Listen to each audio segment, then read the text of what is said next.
Assalamualaikum warahmatullahi wabarakatuh. Innal hamdalillah nahmaduhu wa nasta'inuhu wa nastaghfiruhu wa na'udzu billahi min shururi anfusina wa min sayyiati a'malina. May yahdihillahu fala mudilla lahu wa may yudlil fala hadiya lahu. Asyhadu an la ilaha illallah wahdahu la syarika lahu wa ashhadu anna Muhammadan abduhu wa rasuluhu la nabiyya ba'd. Qala Allah ta'ala fil Qur'anil Karim, a'udzu billahi minasy syaithanir rajim. Wa ma khalaqtul jinna wal insa illa liya'budun. Alhamdulillah, segala puji bagi Allah Subhanahu wa taala yang telah melimpahkan nikmat bagi kita semua. Semoga Allah Azza wa Jalla memudahkan kita, memberikan kenikmatan, yakni nikmat iman. Dan semoga Allah Azza wa Jalla mengkaruniakan kita kesehatan yang hakiki, di mana badan kita, jiwa kita, raga kita ini hanya semata-mata dipersembahkan untuk beribadah kepada Allah Azza wa Jalla. Dan semoga Allah Azza wa Jalla memberikan kita karunia di dalam mendapatkan rizki yang halal dan berkah, serta kita kelak dikumpulkan di surganya Allah Azza wa Jalla.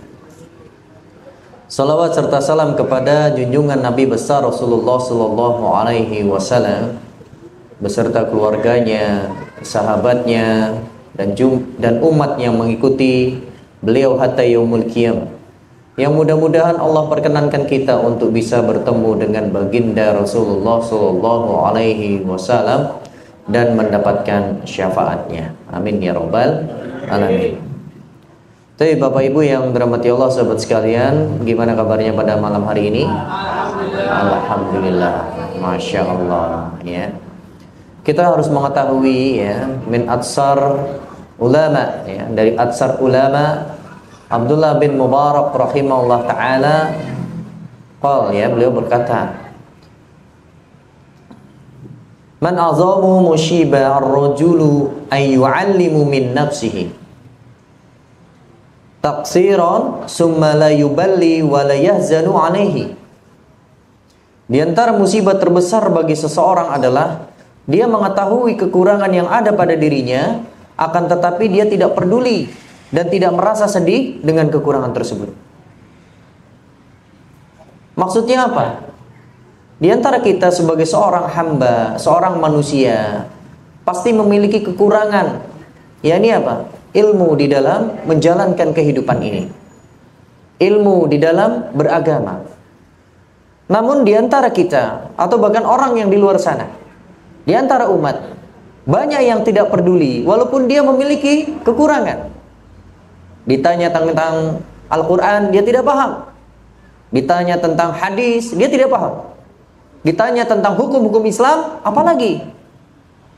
Namun kesehariannya mereka tidak mau mendekat kepada ilmu, mendatangi majelis ta'lim, mendatangi kajian-kajian. Dan ini adalah bagian dari musibah terbesar seorang hamba Allah Azza wa Jalla. Di antaranya adalah Abdullah bin Mubarak rahimahullah ta'ala berkata demikian, man azamu musibah ar-rajulu an yu'allimu min nafsihi taqsiran summa la yuballi wa la yahzanu alaihi. Di antara musibah terbesar bagi seorang, dia mengetahui kekurangan dirinya, dia mengetahui, akan tetapi dia tidak peduli dan tidak merasa sedih sedikit pun atas kekurangan yang dia miliki. Padahal Bapak Ibu sahabat yang dirahmati Allah, kalau hari ini uang kita tinggal 1.000 rupiah, apakah kita tidak peduli untuk hari esok? Lantas apakah kita berdiam diri? Lantas apakah kita tidak bersedih? Tidak.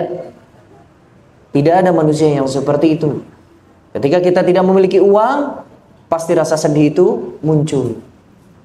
Tidak mungkin kita tidak beranjak untuk berjuang,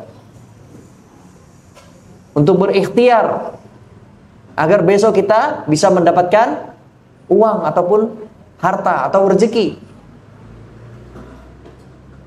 Jadi Bapak Ibu sahabat yang dirahmati Allah, Kalau terhadap harta saja kita bisa berupaya dengan sedemikian rupa, namun kenapa?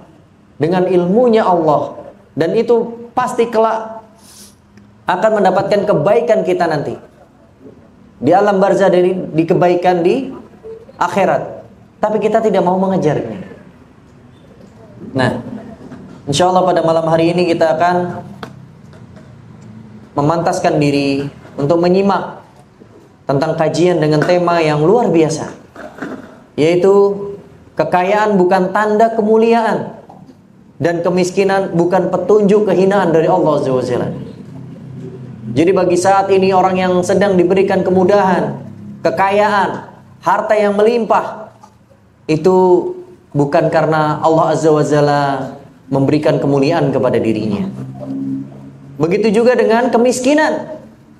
Jika kita saat ini menjadi orang yang miskin, orang yang serba kekurangan, itu bukan juga tanda dari Allah Azza wa Jalla bahwa Allah sedang menghinakan kita.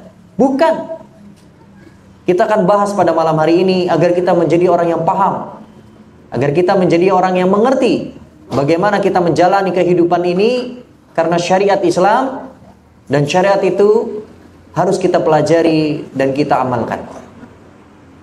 Pernah dengar kita dapat sesuatu berupa harta, ya, baik dunia, ya, baik rezeki, makanan dan sebagainya, ya. Ada orang berkata begini, misalkan contoh ya, ini kan makanan yang dibagikan nanti mungkin bisa jadi isinya bervariasi. Ada yang isinya telur, ada yang isinya ayam, ada yang isinya daging. Nah, ketika seseorang mendapatkan isinya daging, maka beliau mengatakan, alhamdulillah, ini rezeki anak soleh. Sering nggak dengar gitu? Sering nggak? Maka perhatikan bahwasannya perkataan tersebut itu adalah perkataan orang jahil, perkataan yang tidak seharusnya kita ungkapkan dengan lisan seorang hamba yang taat kepada Allah Azza wa Jalla. Di dalam surat An-Najm di situ disampaikan, fala tuzaqu anfusakum huwa alamu biman ittaqa. Kata Allah Azza wa Jalla, maka janganlah kamu menganggap dirimu suci, karena Allah, Dia lebih mengetahui siapa yang bertakwa. Ini Allah Azza wa Jalla yang mengatakan. Walaupun kita mengatakan itu dalam keadaan bercanda sekalipun, maka itu diharamkan. Karena Allah sudah mengatakan di dalam Al-Quran. Janganlah kamu menganggap dirimu suci, karena Allah, Dia yang mengetahui siapa orang yang bertakwa. Jadi Bapak Ibu sahabat yang dirahmati Allah, kadang perkara yang sepele ini itu bisa mengantarkan kita ke jurang neraka, kemaksiatan kepada Allah Azza wa Jalla. Karena apa? Karena kita tidak mau belajar, karena kita ikut-ikutan orang lain. Ini lagi trennya, Ustaz.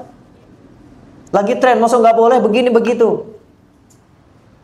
Yang mengatakan tidak boleh itu bukan saya, tapi Allah Azza wa Jalla di dalam surat An-Najm. Fala tuzaqu anfusakum huwa alamu bimanit taqa. Janganlah kamu menganggap dirimu suci, karena Allah, Dia mengetahui siapa yang paling bertakwa. Jadi kita nggak boleh ngaku-ngaku. Alhamdulillah dapat parcel, inilah rezeki anak soleh. La haula wala quwata illa billah. Ini adalah kesombongan yang nyata. Dan Allah Azza wa Jalla tidak suka dengan orang-orang yang sombong. Walaupun dia ahli ibadah, dia ahli ilmu, dia banyak sekali mengislamkan orang lain, tapi kalau dirinya sombong terhadap hal yang demikian, dan ini berlangsung terus-menerus di dalam kehidupan kita. Setiap kejadian seperti itu, ngomong lagi, alhamdulillah, rezeki anak soleh. Setiap begitu, ngomong lagi, begitu terus. Maka dia menjadikan dirinya Tuhan yang baru. Dia lebih mengetahui tentang dirinya, tentang kesuciannya, tentang amal solehnya dibandingkan Allah Azza wa Jalla. Naudzubillah min dzalik. Baik. Bapak Ibu yang dirahmati Allah, kenapa kekayaan itu bukan tanda kemuliaan dari Allah Azza wa Jalla? Begitu juga dengan kemiskinan bukan tanda penghinaan dari Allah. Ya, bisa disimak di surat Al-Fajr ayat 15 dan 16. Ya, mungkin di antara kita ada yang sudah menghafalkan atau hafal ya. Karena ini ada di juz 30. Di sini disebutkan, fa'amal an insanu idza mabtalahu rabbuhu fa'akramahu wa na'amahu fayaqulu rabbi akraman. Wa amma idza mabtalahu faqadara alaihi rizquha fayaqulu rabbi ahanan. Aywa, masalah apa ya? Mabtalahu faqadaru alaihi rizquha fayaqulu rabbi ahanan. Thayyib rizqahu. Rizqahu fayaqulu rabbi ahanan. Adapun manusia apabila Rabb mengujinya, lalu dia dimuliakannya dan diberikan kesenangan, maka dia akan berkata, Rabbku telah memuliakanku. Adapun bila Rabbnya, Allah mengujinya lalu membatasi rezekinya, menjadikan hidup dalam kekurangan, maka dia berkata, Rabbku telah menghinakanku. Walakin akan tetapi sekali-kali tidak demikian, kata Allah Azza wa Jalla. Maka prasangka-prasangka yang seperti ini itu hanya dimiliki oleh orang-orang yang jahil. Orang-orang yang merasa dirinya hebat. Orang-orang yang merasa dirinya sudah beramal soleh.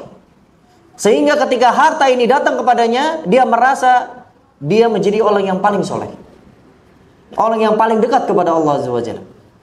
Padahal Allah mengatakan di dalam surat Al-Fajr, ya, ketika dijelaskan ayat ini, ya, di dalam tafsirnya yang paling terkenal, di dalam Jami'ul Bayan Al-Quran Imam At-Tabari, ya, disebutkan bahwasannya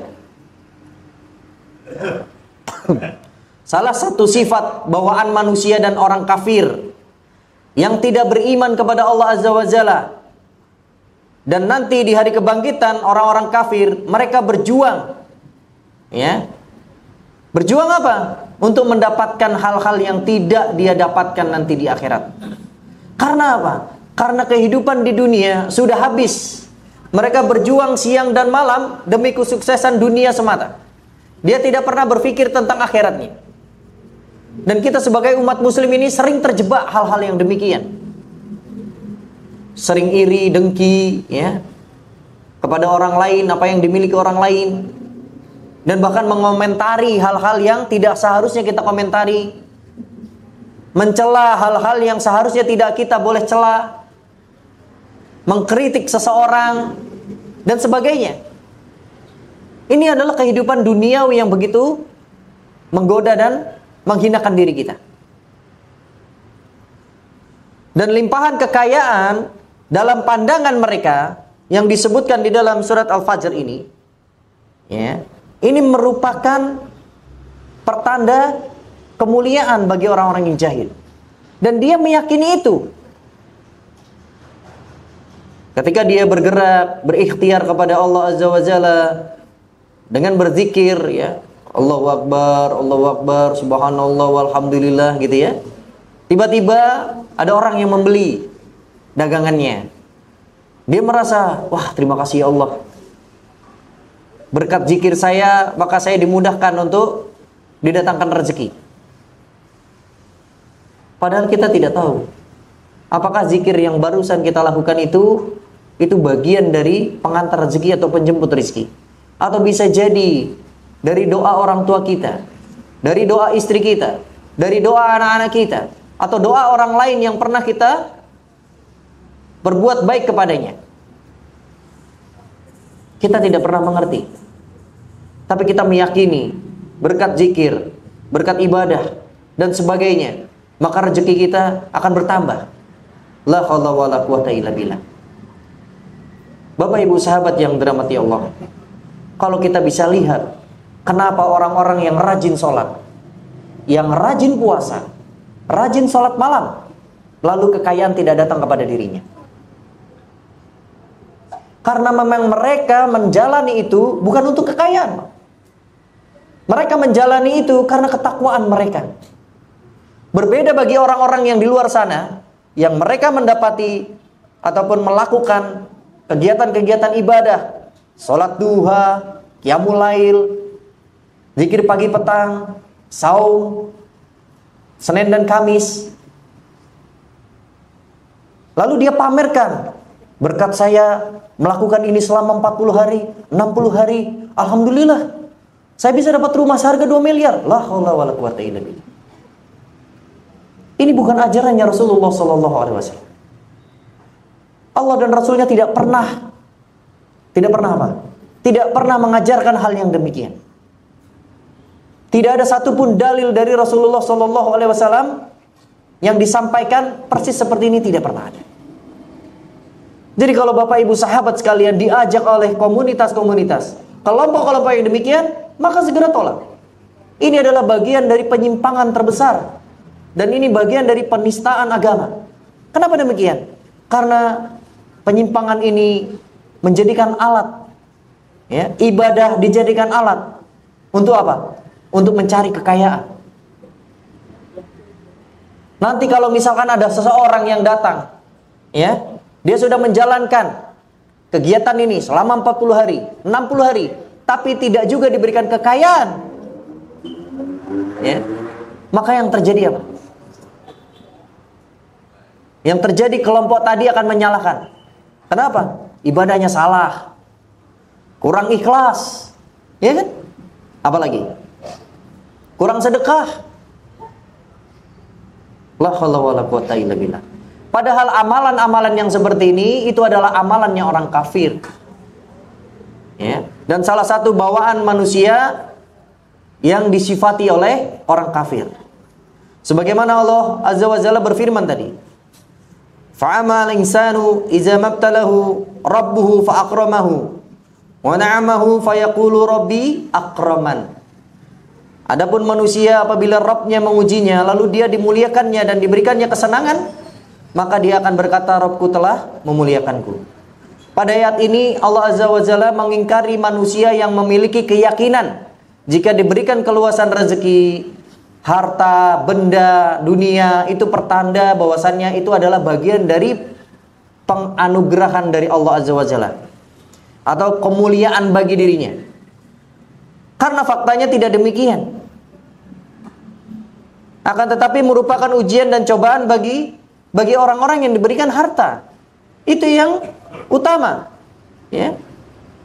Sebagaimana di dalam surat Al-Mu'minun, kenapa kok harta benda itu bagian dari ujian dari Allah Azza wa Jalla? Berkebalikan dengan mindsetnya, pemahamannya orang-orang kafir tadi. Ayahsabuna annama numidduhum bihi min mali wa banina nusaniu lahum fil khairati bal la yas'urun. Apakah mereka mengira bahwa harta dan anak-anak yang kami berikan kepada mereka itu berarti bahwa kami bersegera memberikan kebaikan-kebaikan kepada mereka? Kata Allah, tidak. Sebenarnya mereka tidak sadar. Karena itu bagian dari ujian dari Allah Azza wa Jalla. Jadi kalau kita diberikan harta, dunia, anak, dan itu bisa menjadi kebaikan untuk kita, maka kelolalah itu dengan baik. Harta yang datang kepada kita itu hanya titipan dari Allah Azza wa Jalla, yang disebut dengan istauda'a yastaudi, yaitu titipan yang kelak nanti akan diambil lagi oleh pemiliknya. Maka ketika itu dititipkan oleh kita, maka pergunakanlah, manfaatkanlah dengan baik. Salurkanlah kepada jalan fi sabilillah, jalan yang Allah sukai. Jangan antum hambur-hamburkan. Jangan kita tumpuk, kita simpan sebagaimana Qarun menyimpan hartanya lalu ditenggelamkan oleh Allah Azza wa Jalla, menjadi mubazir. Dan Rasulullah sallallahu alaihi wasallam, begitu juga para sahabatnya, mereka tidak punya rekening tabungan ataupun tempat tabungan, ya, kamar khusus untuk tabungannya, tidak pernah. Bahkan di bawah ranjangnya, sarir, ya, disebut dengan sarir, ya, kasur itu, ya, itu tidak ada tempat-tempat khusus untuk menyimpan hartanya, itu tidak ada. Fihijana, di lemarinya pun sama. Berbeda dengan kita. Lemari kita itu ada gemboknya, ya kan?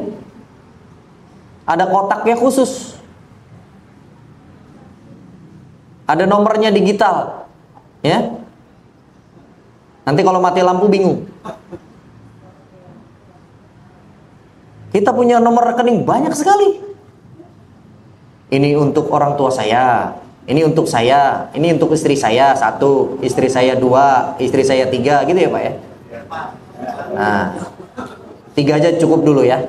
Nah, ini untuk anak saya 1, anak saya 2, anak saya 3, anak saya 4 dari istri saya pertama, anak saya 5 dari istri saya ketiga. Banyak kan?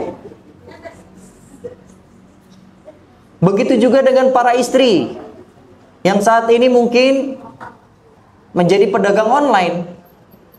Banyak sekali. Ya Bu ya. Di Shopee, Tokopedia, GoPay, apalagi Dana, OVO.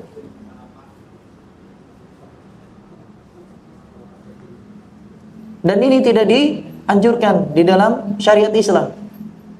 Kalau kita memiliki harta dan memang kalau ada tujuannya, misalnya contoh, kita tabungan ya, ada tujuannya untuk pendidikan anak, nggak apa-apa. Atau misalkan kita ini memiliki penyakit, diabetes misalkan, untuk pengobatan, mustakbal di masa depan, di kemudian hari, nggak apa-apa. Tapi kalau uang itu diendapkan, ditumpuk, semakin tinggi, semakin banyak, semakin tinggi lagi, semakin banyak lagi, maka itu bisa mengantarkan kita kepada kesyirikan kepada Allah Azza wa Jalla. Apa hubungannya tabungan dengan kesyirikan? Coba perhatikan, simak kata-kata ini. Bapak Ibu yang dirahmati Allah, bandingkan punya tabungan 1 juta dan punya tabungan 100 juta, tingkat keamanannya berbeda, tingkat stylenya berbeda, cara jalannya juga beda. Iya kan? Nanti kalau bertemu dengan orang-orang ataupun saudara-saudara, sahabat-sahabat juga sudah berbeda. Orang yang punya tabungan 1 juta masih mundur-mundur, Assalamualaikum, sopan santunnya masih ada. Tapi orang yang sudah punya tabungan 100 juta lebih, coba bayangkan, banyak kan OKB sekarang. Bahkan belum ada 100 juta saja sudah luar biasa. Udah gatel itu tangannya, pakaiannya, ya, cara bersikap nggak level lah kalau main sama orang-orang yang di bawah gini, gitu. Iya kan? Ngaji-ngaji di situ nggak kotor, iya kan? Ngaji di mana? Di FK. Aduh, nggak deh. Makanannya tahu tuh higienis apa enggak? Lah, Allah. Itu gelasnya aja belum tentu dicuci katanya. Astagfirullahaladzim. Bisa seperti itu tidak? Sangat bisa. Itu yang menyebabkan kesyirikan kepada Allah Azza wa Jalla, karena tingkat sombongnya berbeda. Orang yang punya tabungan 1 juta bisa jadi naik motornya masih Matic biasa ya. Kalau yang udah 100 juta, wah, udah pakai supir Bu. Iya kan? Kalau sudah naik mobil nggak mau lagi naik motor. Iya kan? Dan saya sering mendapati teman-teman saya seperti itu, yang dulunya itu masih kismin, ya. Habis ya?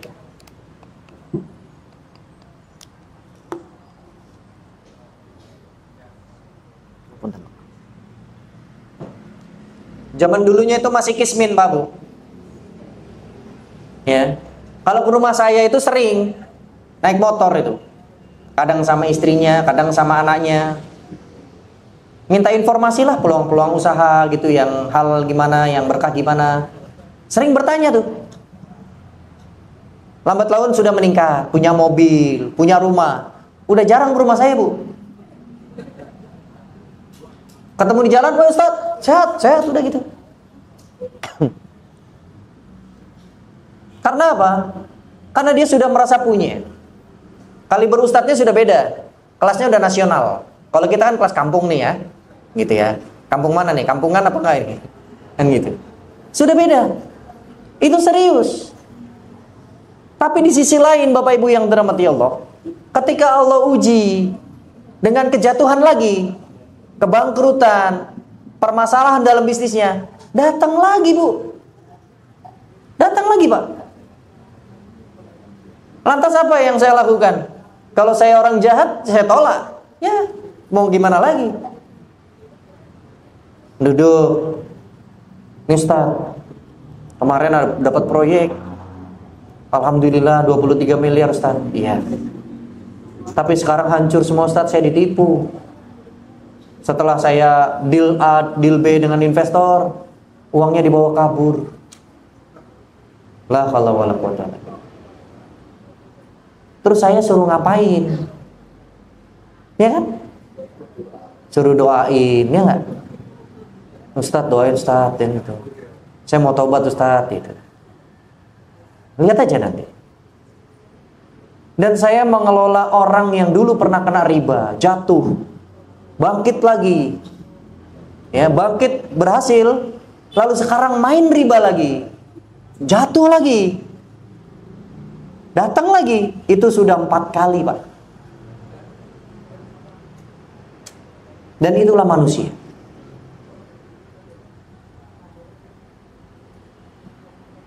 Jadi Bapak Ibu sahabat yang dirahmati Allah, jangan kita ini yang saat ini hadir di sini merasa sudah bangga. Oh, alhamdulillah Ustaz, saya belum pernah kena riba, ataupun saya sudah kena riba tapi saya sudah taubat gitu. Terus tingkatkan keimanan kita kepada Allah Azza wa Jalla. Karena potensi salah itu di dalam manusia ada. Ada. Jangankan antum, kami misalkan orang-orang yang suka berdakwah dan sebagainya, itu pun banyak. Dan sekarang pun sedang viral. Para pendidik-pendidik yang saat ini viral, ya, masuk di dalam sosmed ataupun berita, baik itu kepala sekolah ataupun guru, telah apa? Telah apa namanya? Telah menjadi penjahat kelamin. Dan mereka guru, lulusannya nggak nanggung-nanggung. Ummul Qura, Mesir, Yaman. Tapi mereka menjadi penjahat kelamin. Dan bahkan menjolimi seseorang sampai di masa depannya. Kita harus terus berdoa kepada Allah Azza wa Jalla agar hidup kita ini diberkahi, diberikan keamanan khusus oleh Allah Azza wa Jalla, dijaga dari orang-orang jahat, dijaga dari godaan-godaan syaitan, sampai kita nanti dipanggil oleh Allah Azza wa Jalla dalam keadaan husnul khotimah.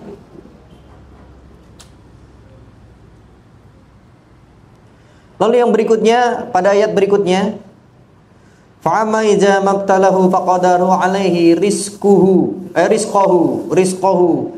afan jidan, ya. Rizquhu fayaqulu rabbi ahanan, ya. Adapun bila Rabb Allah mengujinya lalu membatasi rezekinya, menjadikan jalan hidup dalam kekurangan, maka dia berkata apa? Rabbku telah menghinakanku, katanya gitu. Ya. Di mana fayaqulu rabbi ahanan ini, dia meyakini kalau dia lagi susah, ya, bahkan air minum aja susah didapat, apalagi sepotong roti, dia menjustifikasi Allah, ya Allah, kenapa engkau menghinakan saya, gitu kan? Kenapa membuat keluarga kami miskin dan sebagainya. Ini orang yang putus asa. Dan tatkala Allah Azza wa Jalla menguji manusia dengan menyempitkan riziki, sebagian orang beranggapan apa? Hal tersebut merupakan bentuk kehinaan yang harus diterima oleh dirinya. Dan ini tidak sedikit yang meyakini hal seperti ini. Dan Imam Al-Qurtubi rahimahullah ta'ala menegaskan, salah satu sifat orang kafir, kemuliaan dan kehinaan pada pandangan orang kafir berdasarkan banyak sedikitnya kekayaan yang dimiliki seseorang. Coba Bapak Ibu, ya sahabat sekalian, ya, kalau lihat-lihat film-film orang-orang kafir itu, bagaimana orang kafir itu menghinakan orang-orang miskin, ya kan? Bahkan dia mengatakan Tuhan saja menghinakanmu dengan miskin, begitu kan?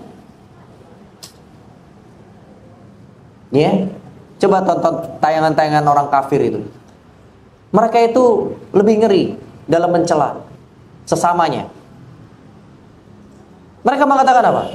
Tuhan saja menghinakanmu, Tuhan saja tidak mengangkat derajatmu.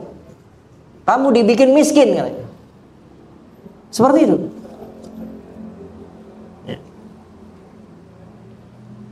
Padahal di surat Saba ya, surat Saba kalau sana ya, 34 betul ya, surat Saba ya. Silakan dicek ya, benar tidak? Surat 34 itu surat Saba ya. Di ayat 36, Qul inna rabbi yabsut rizqa liman yasa'u wa yaqdiru walakinna aksaron nas la ya'lamun. Kata Allah Subhanahu wa taala, sesungguhnya Rabbku melapangkan rizki bagi siapa yang dikehendakinya dan menyempitkan bagi siapa yang dikehendakinya, akan tetapi kebanyakan manusia tidak mengetahui. Jadi kekayaan dan kemiskinan itu hak prerogatifnya Allah.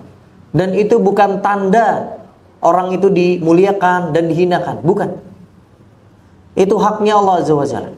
Tidak sedikit orang-orang yang soleh, ya, tapi diberikan kemiskinan oleh Allah Azza wa Jalla. Begitu juga sebaliknya. Tidak sedikit orang-orang yang buruk akhlaknya, tidak beriman kepada Allah Azza wa Jalla, tapi dia diberikan kekayaan yang begitu besar. Jadi ini sekali-kali bukan tanda ataupun ciri kalau Allah ingin mengangkat derajat seorang itu harus menjadi yang kaya. Enggak, tidak seperti itu ya. Penghormatan secara manusiawi dan syariat itu sangat berbeda. Kalau kita melihat itu dari pandangan luarnya, orang dihormati itu kalau pakaian jas, pakai batik, betul kan? Pakai apa lagi?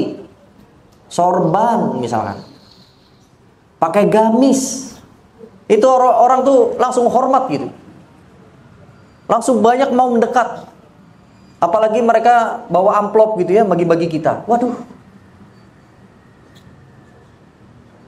hormat itu luar biasa sudah. Siap bosku gitu kan. Betul apa betul? Coba ada orang yang renta, setiap hari dia tidak putus ke masjid Allah Azza wa Jalla, menjadi imam, marbot, apapun dilakukan. Enggak kita anggap tuh. Boro-boro kita sapa, kita salam, enggak. Lewat aja kita. Apalagi pakaiannya lusuh, celananya kotor, kopiahnya sudah apa? Sudah pudar nih warnanya. Nggak maulah kita berteman dengan dia. Ini menunjukkan kalau kita ini termasuk bagian dari orang yang disebutkan oleh Allah Azza wa Jalla. Dan kita tidak boleh membeda-bedakan. Siapapun kita bisa bertemu dengan orang, ya, kita bisa sapa, kita bisa salam kepadanya. Ini bentuk karunia dari Allah Azza wa Jalla. Jadi kita tidak boleh memilah-milah. Dan itu pun juga makhluknya Allah Azza wa Jalla. Termasuk yang ada di sini lah. Ya, saya nggak mau dekat sama dia mah. Pakaiannya udah nggak ganti seminggu. Allahu Akbar. Kita nggak tahu. Bisa jadi memang itu pakaian satu-satunya. Ya kan? Kenapa kita tidak menyapa dia? Hanya karena pakaian. Ya. Dan Allah Azza wa Jalla memberikan kekayaan kepada orang yang Allah cintai dan orang yang tidak Allah cintai. Menyempitkan rezeki kepada orang yang Allah cintai dan Allah yang tidak cintai juga. Pada ketentuan-ketentuan Allah ini terdapat hikmah. Sebagaimana Rasul sampaikan, innallaha ta'ala hikmatal mayyasha. Sesungguhnya hikmah itu adalah miliknya Allah Azza wa Jalla. Dan Allah memilih kepada siapapun yang dikehendaki, yang diberikan hikmah. Orang miskin bisa mendapatkan hikmah. Orang kaya juga bisa mendapatkan hikmah. Orang yang kena musibah bisa mendapatkan hikmah. Orang yang sedang bersedih juga bisa mendapatkan hikmah. Termasuk orang yang sedang tidur sekalipun bisa mendapatkan hikmah. Karena Allah Azza wa Jalla yang disebut dengan kala adalah bentuk bantahan, ya. Bantahan apa? Untuk menjelaskan bahwa kenyataannya itu di dalam syariat tidak seperti itu. Allah tidak menginginkan apa yang kita pikirkan, mindset yang selama ini kita bangun, beribadah, lalu kita dimudahkan rezeki kita, dilapangkan rezeki kita, ya, diberikan kekayaan karena ibadah yang kita lakukan. Tidak seperti itu sistem kerjanya Allah Azza wa Jalla. Jadi kalau misalkan ada kelompok-kelompok ajaran-ajaran yang seperti itu, maka wajiblah kita harus hindari, wajiblah harus kita tangkas, siapapun. Tapi Ustadz, orang yang ikut kelompok itu, Masya Allah Ustadz, benar-benar kaya-kaya Ustadz, saya mau bagian dari mereka. La haula wala quwwata illa billah. Itu adalah ujian. Itu adalah wala tatabi'u khutuwati syaitan, godaan-godaan syaitan.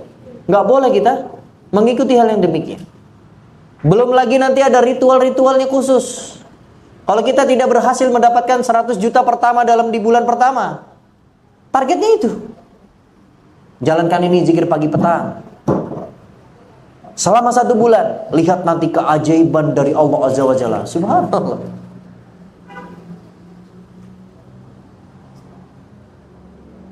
Ada tidak orang yang seperti ini? Ada. Bahkan kelasnya itu internasional dan nasional.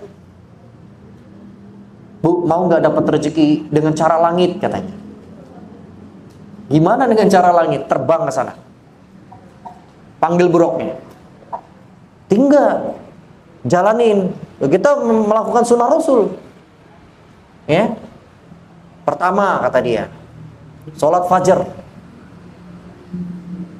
Karena di dalilnya sholat fajar itu melebihi daripada dunia dan isinya. Jadi itu yang harus kita kejar.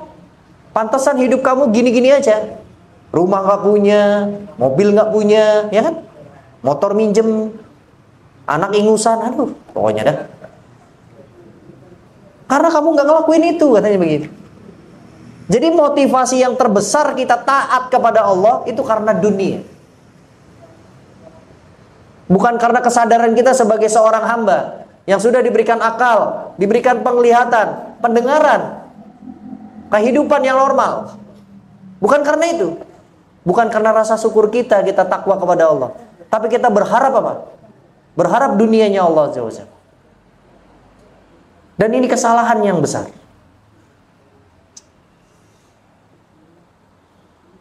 Dan sementara itu Syekh Atiyah Salim rahimahullah ta'ala berkata, Allah Azza wa Jalla menjelaskan bahwa dia, Allah memberi atau menahan pemberian sebagai ujian bagi seorang hamba. Kalau ada orang yang rajin sholat, puasa, lalu kok maaf ya, dia minta pada Allah Azza wa Jalla, ya, pada Allah Azza wa Jalla minta, ya Allah berikanlah ini itu, tapi belum diberikan, maka memang Allah itu menahan.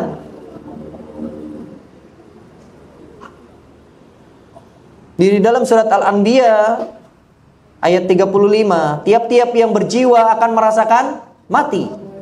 Kami akan menguji kamu dengan keburukan katanya, dan kebaikan sebagai cobaan yang sebenar-benarnya. Dan hanya kepada kamilah kamu dikembalikan. Jadi memang Allah Azza wa Jalla menahan. Karena Allah lebih tahu, kalau ini hajatnya dikabulkan, bisa jadi ketaatannya pudar. Dan sudah banyak orang yang terjebak atau terjerumus terhadap hal yang demikian. Waktu masih susah, wah ibadahnya kenceng Pak, ngajinya bagus, Senin Kamis, Kamis Senin, Kamis Senin, Senin Kamis, gitu ada terus. Setelah konveksinya bagus, jualan baksonya bercabang, jualan mie ayamnya banyak, gerobaknya, Senin sudah mulai jarang hadir, ya. Kamis juga udah nggak ada. Senin depan sibuk seminar. Kamis depan ngisi apa tahu? Ya kan? Bulan Senin depannya lagi, waduh Afan Jitan, ini ada pesanan nih dari majelis taklim. ada 1000 porsi katanya. Kamis ditunggu lagi, alasan lagi, sakit. Bulan depannya lagi, game over udah. Mau begitu?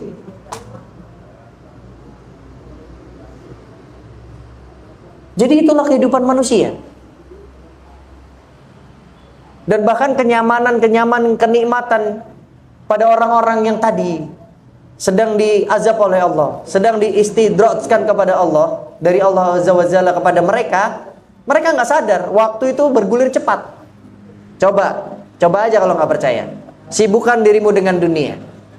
Sudah didapat nggak didapat tuh nggak bisa puas di dalam hati kita ini, nggak bakalan puas. Misalkan kita udah punya mobil Pajero gitu ya, pengen banget mobil Pajero. Nanti setelah dapat pengen yang lain. Coba aja. Kita udah merasa jadi orang yang kaya. Contoh kemarin ada korupsi yang 300 triliun, betul tuh? Iya nggak? Yang suaminya artis, betul nggak? Ternyata nggak cukup dari situ, Bu. Ada kabar terbaru. Ternyata ada yang korupsi lebih dahsyat lagi, sampai 3000 triliun. Ini yang ditemukan. Nanti setelah itu ada lagi yang lebih tinggi lagi. Bayangkan. Jadi kalau kita merasa sudah mendapatkan kekayaan yang begitu banyak, pasti ada orang lain yang lebih banyak daripada kita. Itu sifat dunia seperti itu. Sampai akhirnya kita lupa. Tiba-tiba apa? Rambut kita sudah putih. Wajah kita sudah, anak-anak tiba-tiba sudah gede semua, sudah punya cucu. Bahkan anak-anak kita sudah tua, baru kita sadar. Ya Allah, kemana saja selama ini? Itulah kita manusia. Ya. Jadi pentingnya untuk introspeksi diri itu sedini mungkin. Ya. Walaupun tidak ada kata terlambat introspeksi, tapi sedini mungkin itu jauh lebih baik dibandingkan nanti menjadi penyesalan. Kalau kita tinggal waktunya itu tinggal segini ya, antara jari tengah ya dan telunjuk, ini kan tinggal dikit nih, baru kita sadar.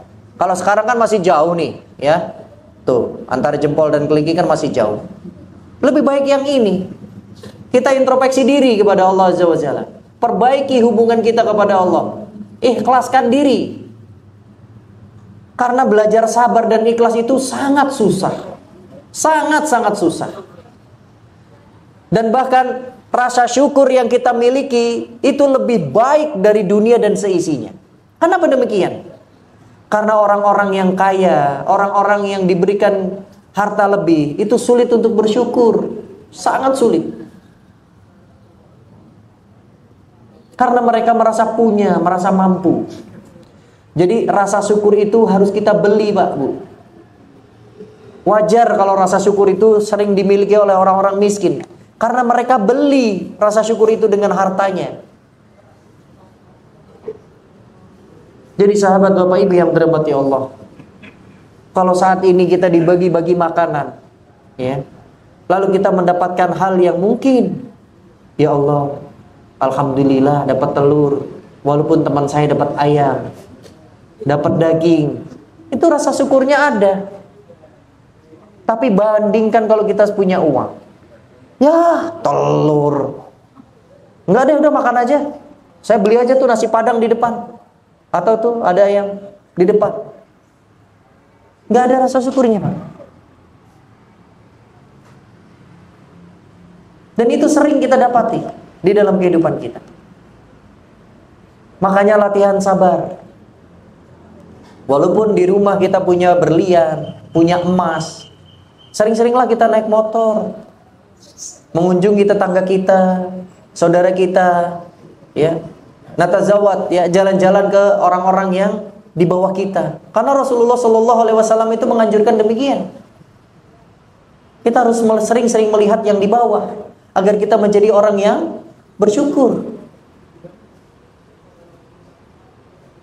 Saya pernah jalan-jalan tuh yang di dekat mau arah ke Kelipang ya, dari mana pasar Pedurungan.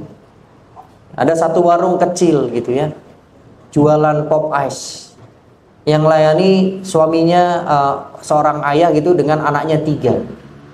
Saya tanya, ibunya kemana? Ibunya sudah nggak ada katanya. Oh, istrinya sudah meninggal. Kapan Pak? Kemarin pas COVID. Oh iya. Jadi saya nggak bisa kerja, anak saya masih kecil-kecil. Jualan dia Popeyes. Dia lagi goreng telur itu, telur 1 gitu ya, digoreng besar gitu, dibagi jadi 3 untuk anaknya. Oh, dimakan sama anaknya, seneng banget, sambil cerita, sambil menghayal, namanya anak kecil ya, gitu. Itu kita menjadi orang yang paling bersyukur Pak. Kalau kita lihat orang yang di atas terus, hati kita ini nggak tenang, nggak tentram. Rasanya itu susah aja, kita kayak orang susah terus. Itulah diri kita Pak. Ya. Jadi kita harus latihan ikhlas, latihan sabar, melihat orang-orang yang di bawah kita. Dan bertemanlah dengan mereka. Karena mereka yang akan memberikan ilmu kepada kita. Ilmu pengalaman mereka itu jauh lebih berharga dibandingkan orang-orang kaya. Karena orang-orang kaya itu agak sulit, agak pelit dia untuk memberikan ilmu kepada kita. Karena mereka takut kita jadi kaya juga. Betul apa betul? Coba, antum mau mendapatkan ilmu dari orang kaya, antum harus datang ke hotel, harus bayar uang. Antum ditagih dulu, disuruh bayar dulu. Bapak mau ikut apa? Saya mau ikut pelatihan digital marketing. Silahkan Bapak bayar 1 juta. Nanti kami ajarkan. Itu memang pekerjaannya mereka. Tapi ilmu hikmah itu sebenarnya banyak. Antum datangi, kalau mau marketing datang itu tukang mie ayam yang keliling tuh. Ngobrolnya asik-asik aja lah. Pak, pernah dikejar demit nggak Pak? Gitu aja tanya dulu. Oh iya pernah ya Mas, saya Mas. Kalau dikejar nggak pernah Mas, di stop saya malah. Waduh. Ya kan? Jadi fun gitu. Kita jadi tentram, enak. Nanti Allah akan memberikan ilmunya dari jalan hikmah tadi. Oh, Masya Allah. Saya pernah mewawancarai satu di tahun 2018 ke bawah sebelum COVID. Sekarang mungkin sudah pindah ya orangnya. Biasanya kan kalau orang-orang jualan begitu pindah-pindah ya, nomaden gitu. Mie ayam. Namanya bukan mie ayam, Deng, tulisannya mie pite. Ya. Ya memang. Gitu. Saya stopin. Masya Allah. Jamnya itu pakai jam Rolex. Serius. Wah, jamnya merlente banget Pak. Rolex. Iya ini. Anu Pak Ustadz, saya dikasih sama niku toh tiang mriku. Masya Allah. Alhamdulillah. Terus anaknya berapa? Anaknya 3. Alhamdulillah 3-3-nya itu hafiz Quran semua. Saya terus malu yang nanya Pak. Padahal sekedar jual mie ayam. Gerobaknya aja sewa sehari 4.000. Sewa. Ayamnya dia bikin sendiri, mie-nya ngambil di bosnya. Keliling dari jam 4 sampai jam 3. Nanti menjelang subuh dia pulang, ya, terus ke masjid, ya, lalu ke pasar, setelah itu dia tidur. Habis sholat duha dia tidur sampai duhur, baru dia masak lagi. Begitu setiap. Tapi dia bisa melahirkan, ya, anak-anak yang hafiz Quran. Malu nggak kita? Kadang-kadang kita itu pontang-panting, pagi, sore, malam cari uang. Tapi anak kita nggak kita pikirkan. Jadi apa dia? Bodoh amat. Pendidikannya gimana? Nggak mau tahu saya. Yang penting tugas saya cari duit. Begitu kan? Ini yang menyebabkan keretakan, keharmonisan di dalam keluarga. Karena kita tidak memikirkan anak kita. Begitu Bapak Ibu yang dirahmati Allah, ya. Mungkin cukup demikian, dan mohon maaf sebelumnya apabila ada kata-kata saya yang salah, dan apabila ada hal-hal yang memang sulit dimengerti, itu adalah bagian dari kesalahan saya dan ketidakmengertian saya. Dan apabila ada kebaikan dan kebenaran dari apa yang saya sampaikan, itu datangnya dari Allah Azza wa Jalla. Syukran lakum ala husni istimaikum, jazakumullahu khairan katsiran. Kita akhiri dengan bacaan hamdalah alhamdulillahirabbil alamin, dan kita tutup dengan bacaan kifaratul majlis. Subhanakallahumma wa bihamdika asyhadu an la ilaha illa anta wa astaghfiruka wa atubu ilaik. Wassalamualaikum warahmatullahi wabarakatuh.